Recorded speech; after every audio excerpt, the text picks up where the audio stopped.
Hello every one, എല്ലാവർക്കും PSC tips and ട്രിക്സിൻ്റെ പുതിയൊരു ക്ലാസ്സിലേക്ക് സ്വാഗതം.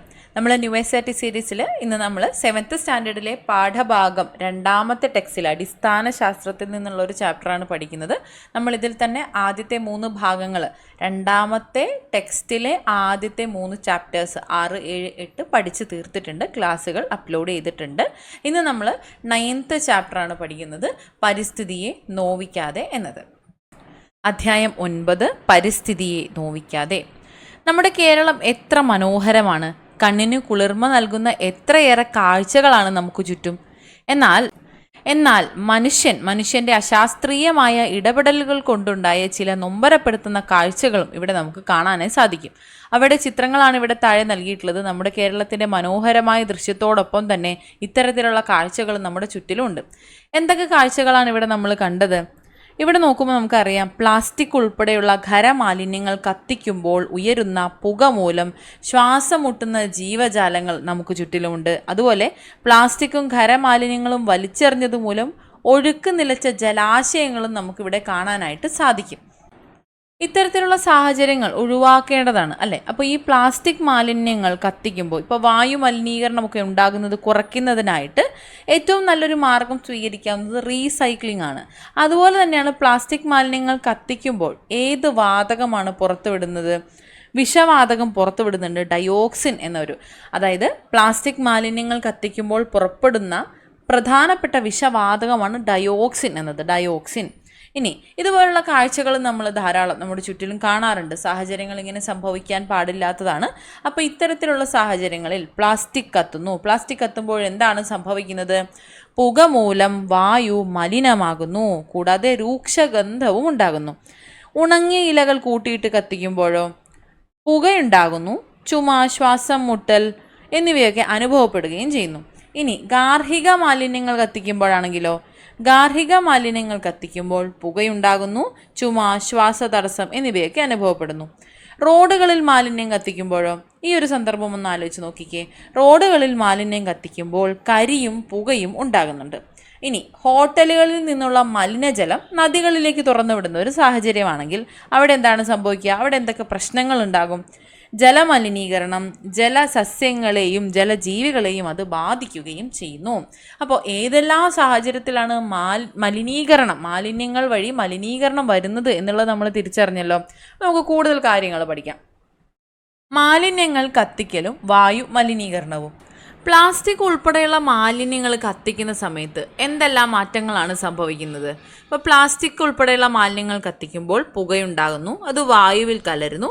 വായുവിലൂടെ ശ്വസനത്തിലേക്ക് നമ്മുടെ മനുഷ്യൻ്റെയും ജന്തുക്കളുടെയും സസ്യങ്ങളുടെയും ഒക്കെ ശ്വസനത്തിൻ്റെ ഭാഗമായി നമ്മളിലേക്ക് അത് എത്തുന്നു.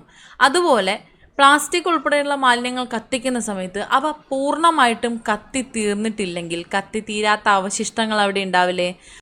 അവ ജലത്തിലും അതുപോലെ മണ്ണിലും ചേരുകയും ജലത്തിലൂടെ കുടിവെള്ളത്തിലെത്തുന്നു. കുടിവെള്ളത്തിലൂടെ മനുഷ്യൻ, ജന്തുക്കൾ, സസ്യങ്ങൾ എന്നിവരിലേക്ക് തന്നെ എത്തുന്നു. അതുപോലെ തന്നെയാണ് മണ്ണിലേക്കെത്തി, മണ്ണിൽ നിന്ന് ആവാസത്തിലേക്കെത്തി, അവസാനം മനുഷ്യൻ, ജന്തുക്കൾ, സസ്യങ്ങൾ എന്നിങ്ങനെ തന്നെയാണ് എത്തി നിൽക്കുന്നത്. അതായത് മാലിന്യം കത്തിക്കുന്നതിലൂടെ കരിയും പുകയും ഒക്കെ ഉണ്ടാകുന്നു. പുകയിൽ വായു മലിനീകരണത്തിന് കാരണമാകുന്ന ഹാനികരമായ വസ്തുക്കൾ അടങ്ങിയിട്ടുണ്ടാവും.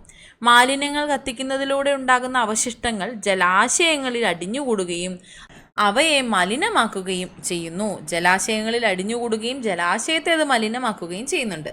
ഇങ്ങനെ മലിനമായ ജലം എന്ത് സംഭവിക്കും?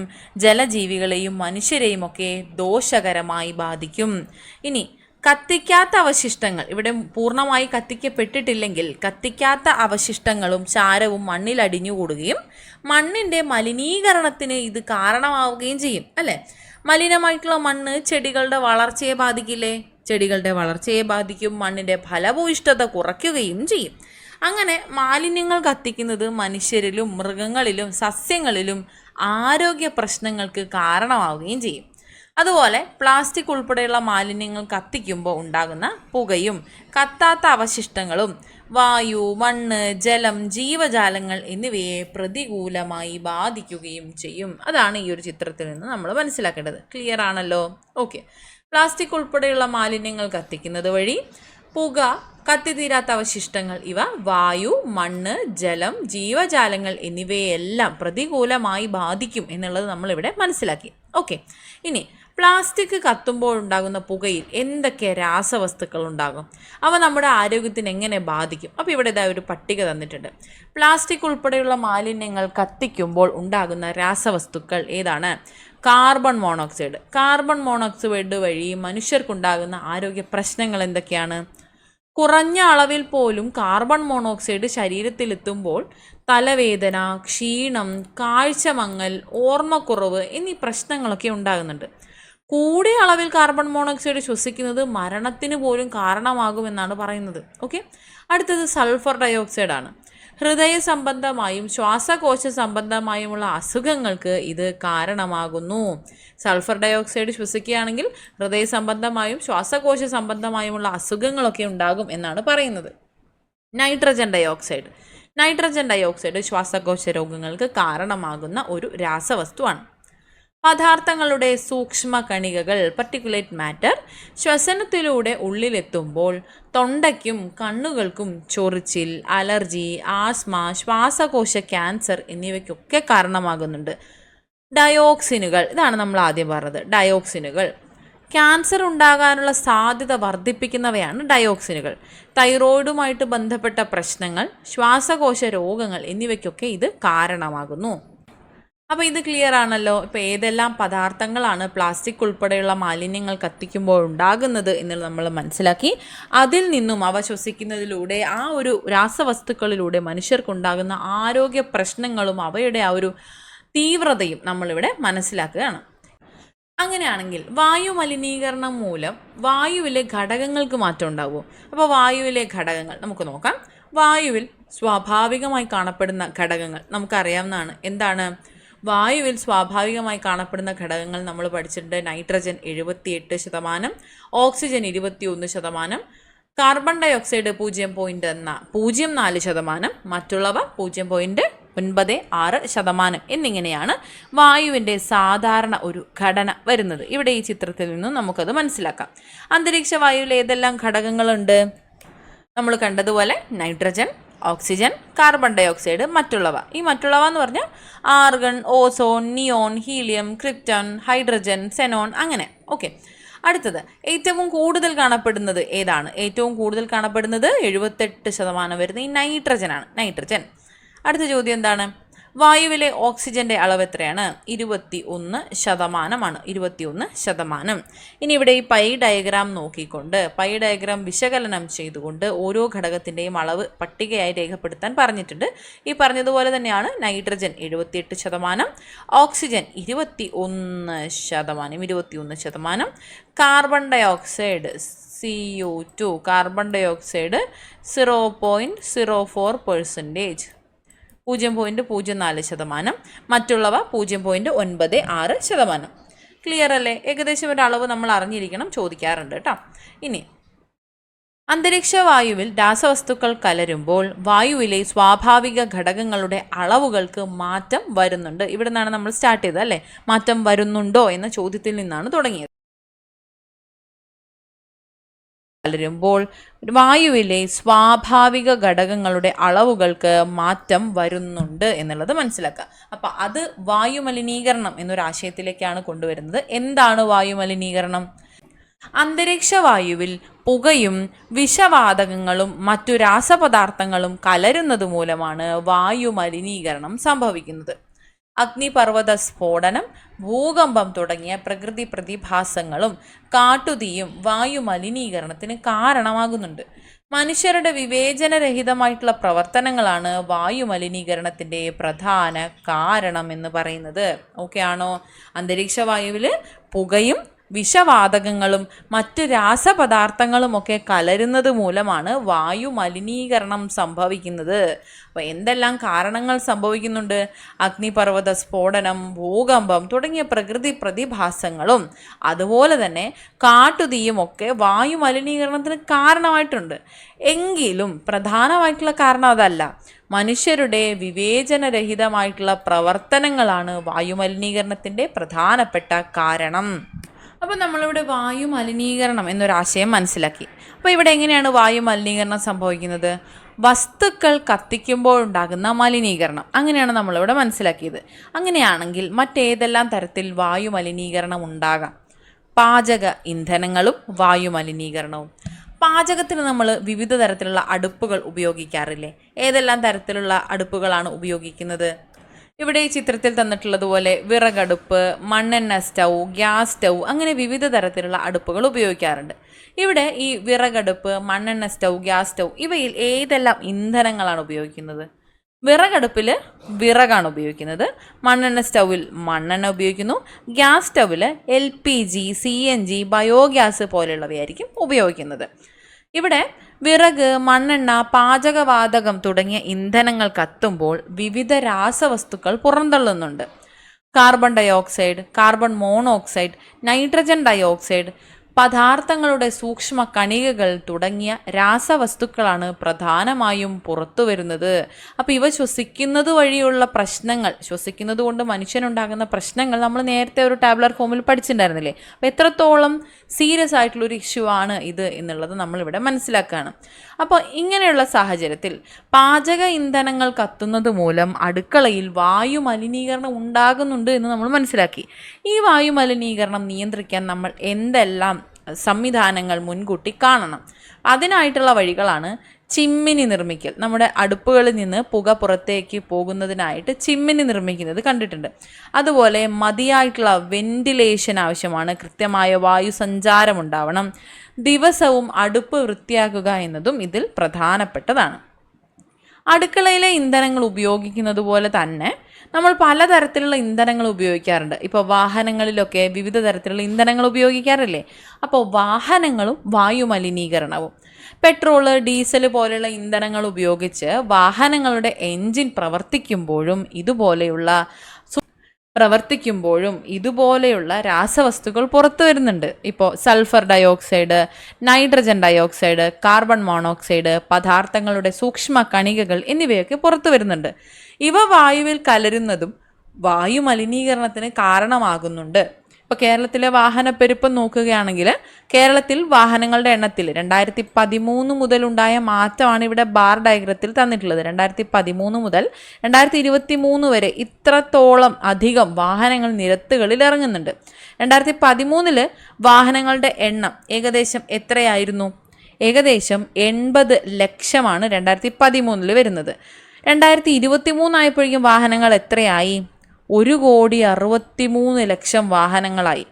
ഇങ്ങനെ 2013 നിന്ന് 2023 ആയപ്പോഴേക്കും വാഹനങ്ങളുടെ എണ്ണത്തിൽ എന്ത് മാറ്റം വന്നു? വാഹനങ്ങളുടെ എണ്ണം ഇരട്ടിയിലധികമായി വർദ്ധിച്ചു അല്ലേ? അപ്പോൾ ഇതുപോലെയുള്ള സാഹചര്യത്തിൽ പെട്രോൾ, ഡീസൽ വാഹനങ്ങളുടെ വർധനവ് വായുവിനെ എങ്ങനെയാണ് മലിനീകരണത്തിലേക്ക് എത്തിക്കുന്നതെന്ന് നമ്മൾ മനസ്സിലാക്കുമ്പോൾ ഇത്തരത്തിലുള്ള വാഹനങ്ങൾ വഴിയുള്ള വായു മലിനീകരണം നമുക്ക് കുറയ്ക്കാനായിട്ട് സാധിക്കും. എങ്ങനെയെല്ലാമായിരിക്കും അത്? അതിനായിട്ട് ഒരാൾ മാത്രം യാത്ര ചെയ്യുന്ന സമയത്ത് വലിയ വാഹനങ്ങൾ ഉപയോഗിക്കാതിരിക്കുക, അതുപോലെ പൊതുവാഹനങ്ങൾ ഉപയോഗിക്കുക, കാൽനടയാത്ര, സൈക്കിൾ യാത്ര എന്നിവയൊക്കെ ശീലമാക്കുക, വാഹനം നന്നായിട്ട് പരിപാലിക്കുക, വാഹനം കൂടുതൽ നേരം നിർത്തിയിടേണ്ടി വരികയാണ് എങ്കിൽ എൻജിൻ ഓഫ് ചെയ്തിടുക. ഇത്തരത്തിലുള്ള കാര്യങ്ങളൊക്കെ ശ്രദ്ധിക്കുകയാണെങ്കിൽ നമുക്ക് ആ ഒരു വായു മലിനീകരണം കുറയ്ക്കാനായി സാധിക്കും. പുക പരിശോധന. ഇവിടെ താഴെ തന്നിട്ടുള്ള ഈ ചിത്രം ശ്രദ്ധിച്ചേ. ഇവിടെ പറഞ്ഞിട്ടുള്ളതുപോലെ പുക പരിശോധനാ കേന്ദ്രങ്ങളിൽ വാഹനങ്ങളുടെ പുക പരിശോധിക്കാറില്ലേ? അപ്പോൾ എന്തിനാണിത്? വാഹനങ്ങളുടെ പുകയിൽ അനുവദനീയമായതിൽ കൂടുതൽ ദോഷകരമായ രാസവസ്തുക്കൾ അടങ്ങിയിട്ടുണ്ടോ എന്ന് കണ്ടെത്തുന്നതിനായിട്ടാണ് പുക പരിശോധന നടത്തുന്നത്. ഇപ്പോൾ എൻജിൻ തകരാർ മൂലമോ കാലപ്പഴക്കം മൂലമോ ഇന്ധനങ്ങളിലെ മായം കൊണ്ടോ വാഹനത്തിൻ്റെ പുകയിൽ കൂടുതൽ ദോഷകരമായ രാസവസ്തുക്കൾ അടങ്ങിയിട്ടുണ്ടാകാം. ഇങ്ങനെ ദോഷകരമായ രാസവസ്തുക്കൾ കൂടുതൽ അളവിൽ അടങ്ങിയിട്ടുണ്ടോ എന്ന് പരിശോധിക്കുന്നതിലൂടെ നമുക്ക് കണ്ടെത്താനായിട്ടും സാധിക്കും. അതിനാണ് വാഹന പുക പരിശോധന നടത്തുന്നത്. ഈ ഒരു സാഹചര്യത്തിലാണ് ഇലക്ട്രിക് വാഹനങ്ങളുടെ പ്രാധാന്യം വരുന്നത്. എന്താണ് ഇലക്ട്രിക് വാഹനങ്ങൾ? ഇപ്പോൾ പച്ച നിറത്തിലുള്ള നെയിം പ്ലേറ്റ് ഒക്കെ വെച്ചിട്ട് EV എന്നെഴുതിയിട്ടുള്ള വാഹനങ്ങൾ ഇലക്ട്രിക് വാഹനങ്ങളാണ്, കണ്ടിട്ടുണ്ടാവില്ലേ? അപ്പോൾ പെട്രോള്, ഡീസൽ വാഹനങ്ങളെ പോലെ ഈ വാഹനങ്ങൾക്ക് കരിയോ പുകയോ ഒന്നും ഉണ്ടാവില്ല, ഇതൊന്നും പുറത്തു വിടില്ല. വാഹനങ്ങൾ മൂലമുള്ള വായു മലിനീകരണത്തിന് ഒരു പരിഹാരം തന്നെയാണ് ഇലക്ട്രിക് വാഹനങ്ങൾ എന്ന് പറയുന്നത്. അതായത് പെട്രോൾ ഡീസൽ വാഹനങ്ങൾ കരിയോ പുകയോ ഒക്കെ പുറത്തു വിടുന്നത് പോലെ ഈ വാഹനങ്ങൾ ഇതൊന്നും പുറത്തു വിടുന്നില്ല. മാത്രമല്ല പെട്രോൾ ഡീസൽ വാഹനങ്ങൾ മൂലമുള്ള വായു മലിനീകരണത്തിന് ഒരു പരിഹാരം കൂടിയാണ് ഇലക്ട്രിക് വാഹനങ്ങൾ എന്ന് പറയുന്നത്. അപ്പോൾ എന്തെല്ലാമാണ് ഇലക്ട്രിക് വാഹനങ്ങളുടെ മെച്ചം എന്ന് പറയുന്നത്? പെട്രോൾ ഡീസൽ വാഹനങ്ങളെ പോലെ കരിയോ പുകയോ പുറത്തുവിടുന്നില്ല. വാഹനങ്ങൾ മൂലമുള്ള വായു മലിനീകരണത്തിന് ഒരു പരിഹാരം എന്നോണമാണ് ഇലക്ട്രിക് വാഹനങ്ങൾ വന്നിട്ടുള്ളത്. ഇങ്ങനെയാണെങ്കിൽ അപ്പോൾ ഇലക്ട്രിക് വാഹനങ്ങളെക്കുറിച്ചും നമ്മൾ മനസ്സിലാക്കി. ഇന്ധനങ്ങളും മറ്റു വസ്തുക്കളും കത്തിക്കുന്നത് വഴി ഉണ്ടാകുന്ന വായു മലിനീകരണത്തെക്കുറിച്ചാണ് നമ്മൾ ഇതുവരെ പറഞ്ഞിട്ടുള്ളത്. ഇതുകൂടാതെ മറ്റെന്തെല്ലാം തരത്തിൽ വായു മലിനീകരിക്കപ്പെടുന്നുണ്ട്? അപ്പോൾ നമ്മുടെ രാജ്യത്തെ വായു മലിനീകരണം എങ്ങനെയെല്ലാം സംഭവിക്കുന്നു എന്നാണ് ഇവിടെ ഈ ഒരു പൈ ഡയഗ്രാമിൽ കൊടുത്തിട്ടുള്ളത്. നോക്കിക്കേ, 45% വരുന്നത് പൊടിപടലങ്ങളും നിർമ്മാണ പ്രവർത്തനങ്ങളുമാണ്. അതിനുശേഷം 17% വരുന്നത് മാലിന്യങ്ങൾ കത്തിക്കൽ വഴിയാണ്. 14% വാഹനങ്ങൾ വഴിയും ജനറേറ്റർ ഡീസൽ ജനറേറ്റർ വഴി 9%, 8% വ്യവസായങ്ങൾ വഴിയും ഗാർഹിക പാചകം 7%. ഇങ്ങനെയാണ് നമ്മുടെ രാജ്യത്തെ വായു മലിനീകരണം വായു മലിനീകരണ തോത് ഒക്കെ എങ്ങനെയാണ് എന്ന് മനസ്സിലാക്കുന്നത്. അപ്പോൾ ഏതെല്ലാം രീതികളിലാണ് വായു മലിനീകരണം സംഭവിക്കുന്നത്? മനുഷ്യൻ്റെ വിവിധ പ്രവർത്തനങ്ങളും പ്രകൃതി പ്രതിഭാസങ്ങളും ഒക്കെ ഇതിന് കാരണമായിട്ട് വരുന്നുണ്ട്. അപ്പോൾ ഇവിടെ പൊടിപടലങ്ങൾ, നിർമ്മാണ പ്രവർത്തനങ്ങളൊക്കെ 45% വരുന്നുണ്ട്. അന്തരീക്ഷത്തിലേക്ക് ഏറ്റവും കൂടുതൽ പൊടിപടലങ്ങൾ എത്തുന്നത് നിർമ്മാണ പ്രവർത്തനത്തിലൂടെയാണ്. അതുപോലെ മാലിന്യങ്ങൾ കത്തിക്കൽ 17%. പ്ലാസ്റ്റിക്, പേപ്പർ, ജൈവ വസ്തുക്കൾ എന്നിവയുൾപ്പെടെയുള്ളവ കത്തിക്കുന്നത് വായു മലിനീകരണം ഉണ്ടാക്കുന്നുണ്ട്. വാഹനങ്ങൾ 14% എന്ന് നമ്മൾ പറഞ്ഞു. ഇവിടെ വാഹനങ്ങളുടെ എൻജിൻ പ്രവർത്തിക്കുമ്പോൾ പുറത്തു വരുന്ന sulphur dioxide, nitrogen dioxide, carbon monoxide, പദാർത്ഥങ്ങളുടെ സൂക്ഷ്മ കണികകൾ ഇവയെല്ലാം വായു മലിനീകരണത്തിലേക്ക് എത്തിക്കുന്നു എന്ന് നമ്മൾ നേരത്തെ പറഞ്ഞിരുന്നു. Diesel generator 9%. ഡീസൽ ജനറേറ്ററുകൾ വായു മലിനീകരണത്തിന് കാരണമാകുന്ന നമ്മൾ നേരത്തെ പറഞ്ഞതുപോലെയുള്ള സൾഫർ ഡയോക്സൈഡ്, നൈട്രജൻ ഡയോക്സൈഡ്, പദാർത്ഥങ്ങളുടെ സൂക്ഷ്മ കണികകൾ ഇവയൊക്കെ പുറന്തള്ളുന്നുണ്ട്. അപ്പോൾ 9% ഡീസൽ ജനറേറ്റർ. വ്യവസായങ്ങൾ 8%. വ്യവസായശാലകൾ sulphur dioxide, nitrogen oxide, organic സംയുക്തങ്ങൾ എന്നിവയുൾപ്പെടെയുള്ള വിവിധ മലിനീകരണ വസ്തുക്കളെ പുറത്തുവിടുന്നുണ്ട്.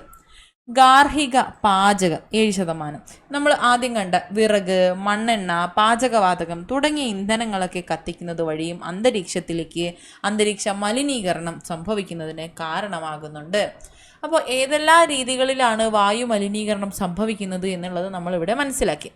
വായു മലിനമാകുന്ന വിവിധ രീതികളും അവയുടെ പ്രത്യാഘാതങ്ങളും കൂടെയാണ് നമ്മളിവിടെ മനസ്സിലാക്കിയത്. അപ്പോൾ ഇതുപോലെ വായു മലിനപ്പെടുന്നത് നമ്മൾ പഠിച്ചു. അതുപോലെ തന്നെയാണ് ജലമലിനീകരണവും വരുന്നത്. ഭൂമിയിലെ ജലവും ജലമലിനീകരണവുമായി ബന്ധപ്പെട്ട കാര്യങ്ങൾ നമുക്ക് അടുത്ത ക്ലാസ്സിൽ ഡിസ്കസ് ചെയ്യാം. ഓക്കെ, അപ്പോൾ ഇതുവരെ പറഞ്ഞ കാര്യങ്ങൾ ക്ലിയർ ആണെന്ന് വിശ്വസിക്കുന്നു. നന്നായിട്ട് പഠിക്കുക, നന്നായിട്ട് റിവൈസ് ചെയ്യുക. Thank you so much.